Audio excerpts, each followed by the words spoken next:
अस्सलाम वालेकुम। कैसे हैं आप सब? ठीक हैं। मैं आमिर मुग़ल आपसे मुखातिब हूँ और आप सबको अपने चैनल की टू सक्सेस में खुश आमदीद कहता हूँ। हमने अपने पिछले लेक्चर में सिंगल एंट्री सिस्टम का इंट्रोडक्शन पढ़ा था। आईकॉम पार्ट 2 की अकाउंटिंग की बुक है, चैप्टर 1 है। Accounts from incomplete records chapter का नाम है। वैसे नॉर्मली ये इसको जो स्टूडेंट्स या टीचर्स नॉर्मली रेगुलर रूटीन में बुलाते हैं वो जो सिंगल एंट्री सिस्टम है। सही है जी। कल हमने इसके कुछ पढ़ा था कि जी इस तरीक़ाकार को कैसे काम किया जाता है इस पे। तो आज हम इसके फॉर्मेट पढ़ेंगे कि इसमें फॉर्मेट्स होते किस तरह इसके, और एक प्रॉब्लम भी सॉल्व करेंगे। सही है जी। तो अब ये आपके सामने एक चीज़ एक्सेल की शीट ओपन है जिसमें सबसे ऊपर हेडर होता है कि जिस भी कंपनी का या बंदे का काम है, कंपनी का आप काम कर रहे हैं, स्टेटमेंट ऑफ अफेयर बना रहे हैं, तो आप उसका इधर सबसे ऊपर लिखेंगे नाम। फिर आप लिखेंगे कि ओपनिंग स्टेटमेंट ऑफ अफेयर्स। फिर आप तीसरे रो में लिखेंगे कि एज ऑन जिस डेट की आप बना रहे हैं। मैं इसके बना रहा हूँ 01 जनवरी 2015 की बना रहा हूँ। सही है जी।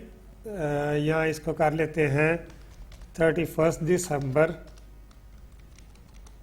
2015। सही है जी। ये तीसरी।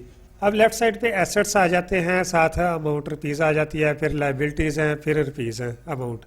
सही है जी। ये लेफ़्ट साइड पे हम सारे एसेट्स लिखते हैं जो भी क्वेश्चन में दिए होंगे और उनकी रकम दी होगी, और लेफ़्ट साइड पे इसके जो है राइट साइड पे वो लिखेंगे हम सारे वो लाइबिलिटीज़ वाली साइड पे जो इतनी भी कारोबार की जिम्मेदारियाँ हैं।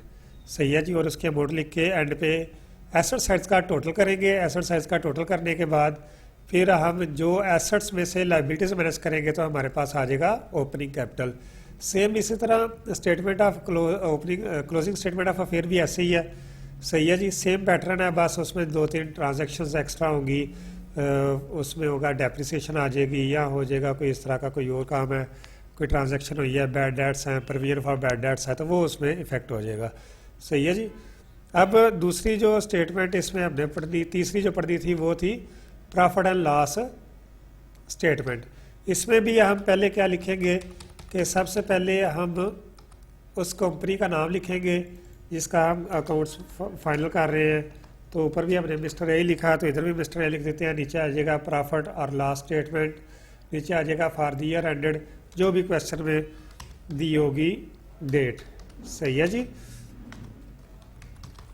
ठीक है जी। अब इसमें एक कॉलम जो होता है डिटेल्स का होता है, एक कॉलम रुपीज़ का होता है। सही है जी। तो अब इसमें क्या है कि सबसे ऊपर हम लिखते हैं क्लोजिंग कैपिटल। सबसे ऊपर क्या लिखते हैं? Closing capital. फिर उसमें ड्राइंग्स ऐड करते हैं। ड्राइंग्स क्या होती हैं कि वो अशिया या पैसे जो कारोबार का मालिक अपने ज़ाती इस्तेमाल के लिए कारोबार से निकाल के ले जाता है और उसको इस्तेमाल करता है, उसको क्या कहते हैं? ड्राइंग्स। अच्छा जी। जब इन दोनों को हम आपस में जमा करेंगे तो ये एक रकम इधर आ जाएगी। सही है जी। फिर उस जो रकम आई होगी इसमें से हम माइनस करेंगे फ्रेश कैपिटल। अब फ्रेश कैपिटल क्या होता है कि एक तो है कारोबार के मालिक ने स्टार्ट में कारोबार शुरू करते वक्त पैसे लगाए। सही है जी। अब उसने ड्यूरिंग द ईयर सोचा कि यार मेरे कारोबार को मज़ीद पैसों की ज़रूरत है, तो वो उसमें मज़ीद पैसे लगाता है ताकि मेरा उसका कारोबार एक्सपेंड हो सके। तो उसको क्या कहते हैं? Fresh capital. सॉरी। तो जब उसमें लेस फ्रेश कैपिटल करेंगे तो नीचे आ जाएगा, जो उसको माइनस करेंगे तो आ जाएगा जनाब adjusted capital for the year. ठीक है जी। अब adjusted capital for the year में से लेस करेंगे ओपनिंग कैपिटल।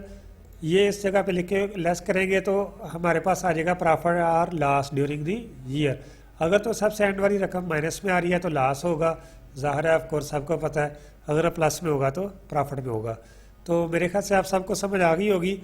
तो अब हम इसकी प्रॉब्लम जो है उस एक नंबर प्रॉब्लम जो है ना उसको सॉल्व करने लगे हैं। सही है जी।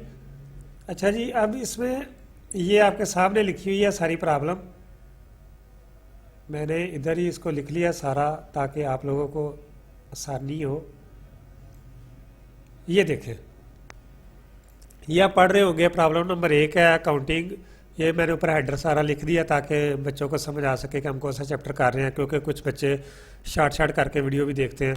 तो इसलिए प्रॉब्लम नंबर 1 है जिसमें लिखा है कि जी a trader keeps his books by this single entry method, his position as on 31 December 2015 was as follow. सही जी, कहता है कैश एट बैंक उसमें 30,000 रुपया था जब उसने कारोबार शुरू किया, या पिछले साल का उसका बैलेंस, जो पिछले साल का क्लोजिंग होता है नए साल का ओपनिंग होता है। सही है जी, कैश एट बैंक 3,000 था, स्टॉक 20,000 का, डेटर्स। अब डेटर्स क्या होते हैं, वो पैसे जो हमने जिन लोगों से पैसे वसूल करने होते हैं ना, जिनको क्रेडिट पे चीज़ें दी सेल की होती हैं, तो उनसे जो पैसे वसूल करने होते हैं उनको कहते हैं क्रेडिट डेटर्स। सही है जी, 30,000 रुपये के डेटर्स हैं, ये भी एसेट है। मशीनरी 50,000 रुपये की है। अब ये क्रेडिटर्स हैं 23,000 रुपया, ये वो क्रेडिटर्स हैं कि जिनको हमने पैसे देने हैं, मतलब कि हमने कुछ चीज़ें मार्केट से ली हुई हैं, अभी उनके पैसे पे नहीं किए, तो ये हमारी लाइबिलिटी है, तो ये क्रेडिटर्स आ जाएंगे, लाइबिलिटी है। अच्छा जी, अब ये आ गया his position as on 31 December was 2016 as follow. वो कहते हैं जी कि जब पूरा साल उसने काम कर लिया तो उसके पास ना ये चीज़ें बच गई थी। कैश एट बैंक 4,000 हो गया था, स्टॉक 25,000 का हो गया, डेटर 45,000 के हो गए, जिनसे पैसे लेने थे वो 45,000 के हो गए, मशीनरी 45,000 की रह गई, और क्रेडिटर्स जिनको पैसे देने थे वो 25,000 हो गए। सही है जी। अब उसमें क्या कहता है कि during the year trader has introduced 10,000 as further capital. यह फ्रेश कैपिटल है जो कारोबार के मालिक ने ड्यूरिंग द ईयर नया कारोबार में डाला है। And with Drew ₹300 per month. अब एक साल में 12 महीने होते हैं, तो 300 एक महीने का ले रहा है, तो 12 मल्टीप्लाई बाय 300 करेंगे तो ये 3600 आ जाएगा। अब ये कह रहा है you are required to ascertain the profit और loss made by the trader for the year. ठीक है जी, अब हम इसको सॉल्व करते हैं। अब सबसे ऊपर इसमें क्वेश्चन में नाम दिया हुआ है, ए लिखा हुआ है, तो हम मिस्टर ए लिख देंगे। ये डेट्स वगैरह मैंने सारी लिख दी हैं। अब हम इसको, अब हम इसमें सारी डिटेल्स लिखते हैं। सही है जी। तो अब आपके सामने ये लिखा हुआ है कैश एट बैंक। ये मैं आपको ज़रा समझा दूँ थोड़ा सा ताकि नज़र आ जाए सबको। ये देखें, एसेट साइड पे ये चीज़ लिखी हुई है कैश एट बैंक, इधर लिख देते हैं कैश एट बैंक। सही है जी, ये है हमारा कैश एट बैंक 3,000। अब हम ओपनिंग स्टेटमेंट ऑफ अफेयर बना रहे हैं। सही है जी। तो ये थोड़ा सा स्क्रीन इसकी बाहर चली गई है, इसको मैं थोड़ा सा सेट कर दूं। ठीक है जी, 3,000 आ रहा है आपके सामने अब। हाँ जी, ये रही।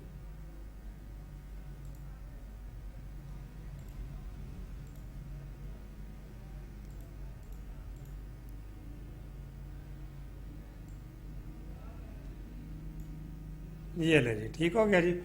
अब कैश एट बैंक हमारे पास 3,000 था उस वक्त स्टार्ट में। स्टॉक जो था वो जनाब था 20,000।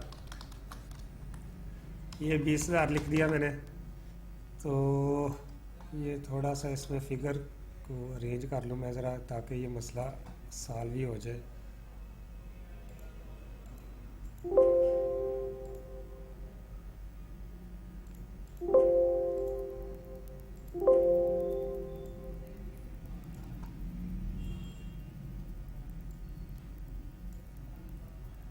ये चीज़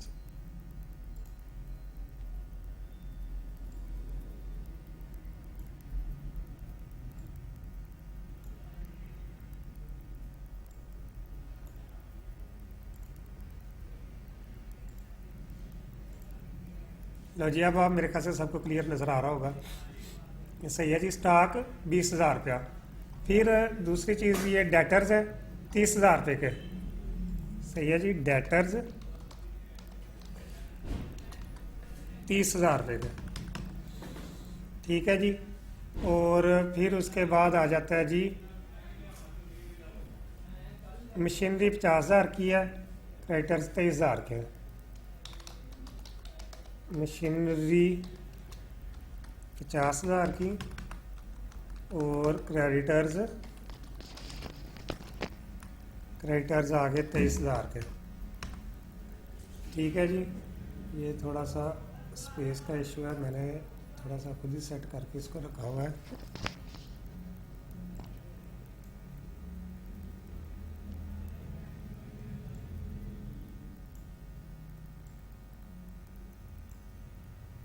ले जी।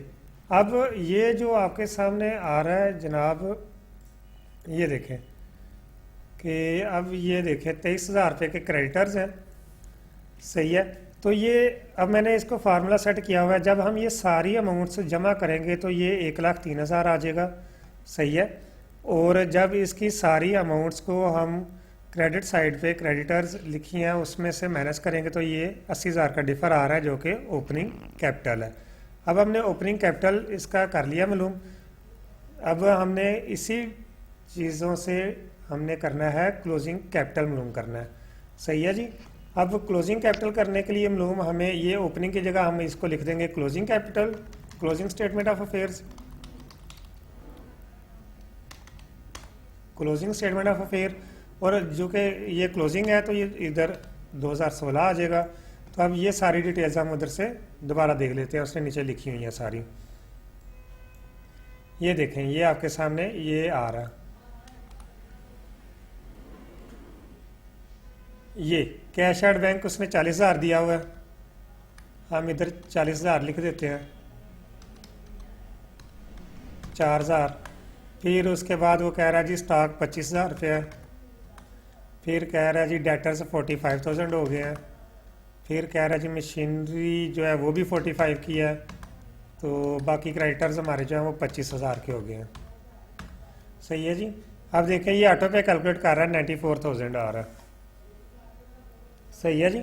ये 94,000 क्लोजिंग। और अब इसको चूँकि हम क्लोजिंग स्टेटमेंट ऑफ अफेयर बना रहे हैं तो ये भी अब हमारा हो जाएगा क्लोजिंग कैपिटल। अब हमने दो चीज़ें मालूम कर ली हैं, क्लोजिंग कैपिटल और ओपनिंग कैपिटल। क्लोजिंग कैपिटल हमारे पास 94,000 आया है और ओपनिंग कैपिटल था हमारे पास 80,000, ठीक है जी। अब हम इसमें आ जाते हैं प्रॉफिट एंड लॉस स्टेटमेंट। वही मिस्टर ए टाइटल वही है, प्रॉफिट एंड लॉस स्टेटमेंट है। फिर डेट आ जाएगी for the year ended 31 December 2016। Closing capital ये मैंने फॉर्मेट ऑलरेडी लिखा होगा सारा, वीडियो ज़्यादा लंबी हो जाती है तो इसलिए मैंने इसका फॉर्मेट पहले बना दिया था।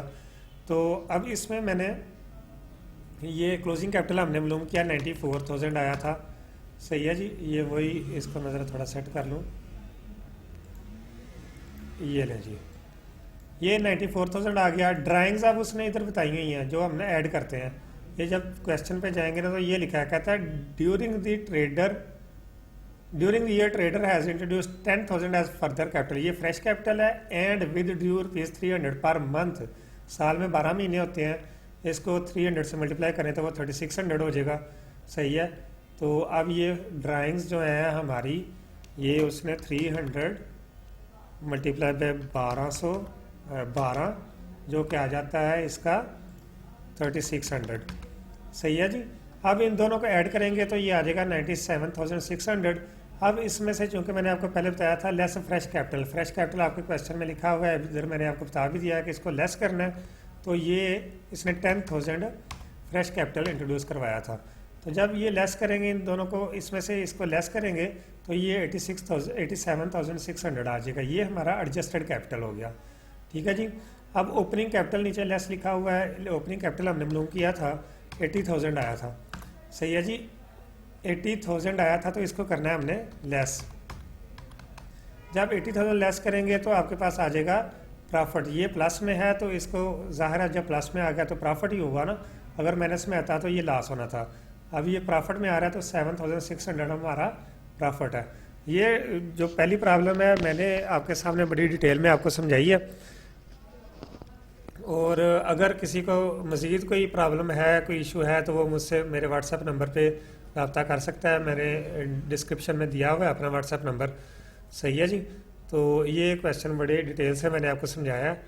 ये कंप्यूटर पे एक्सेल पे लाइव इसलिए कर रहा हूँ, साथ साथ कर रहा होता हूँ ताकि कुछ लोगों को रीडिंग की समझ नहीं आती, तो इसलिए ये बड़ा क्लियर लिखा होता है। और अगर किसी को इसकी सॉल्व प्रॉब्लम हार्ड कापी में भी चाहिए तो मैं वो भी दे सकता हूँ। सारे चैप्टर्स की, सारे जितने भी चैप्टर्स हैं आईकॉम पार्ट 2 के या पार्ट 1 के अकाउंटिंग के, वो सॉल्व विद डेफिनेशंस मैं आपको दे सकता हूँ। इसी तरह अब ये हाथ से लिखे हुए नहीं है, कंप्यूटर के हैं, एक्सेल में वर्किंग की हुई है सारी, सही है जी। तो आप मेरी मज़ीद मेरे चैनल को आप सब्सक्राइब करें, लाइक करें और शेयर करें ताकि मज़ीद जो अच्छी वीडियोस, जो प्रॉब्लम्स हम मज़ीद हल करें वो आप लोगों के सामने आ सकें, सही है जी। अब आज के लिए इतना ही काफ़ी है। तो अपना ख्याल रखिएगा और मेरे चैनल को सब्सक्राइब लाजमी कीजिएगा। बहुत शुक्रिया। अस्सलाम वालेकुम।